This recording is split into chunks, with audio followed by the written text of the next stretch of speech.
We just moved into our new house and finally got our Blackstone over here. It's pretty gross, so we're going to restore it today and hopefully cook on it either tonight or tomorrow. I know I'm not doing this myself because I'm afraid I'm going to mess up. This is the only little sliver he's done so far, but it's crazy. It really doesn't look that bad.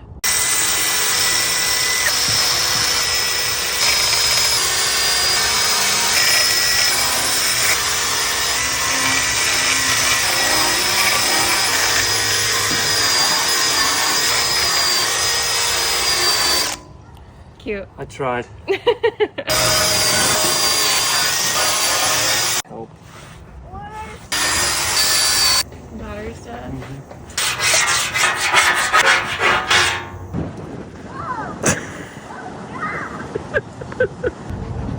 And this is where we leave off because we don't have a charger.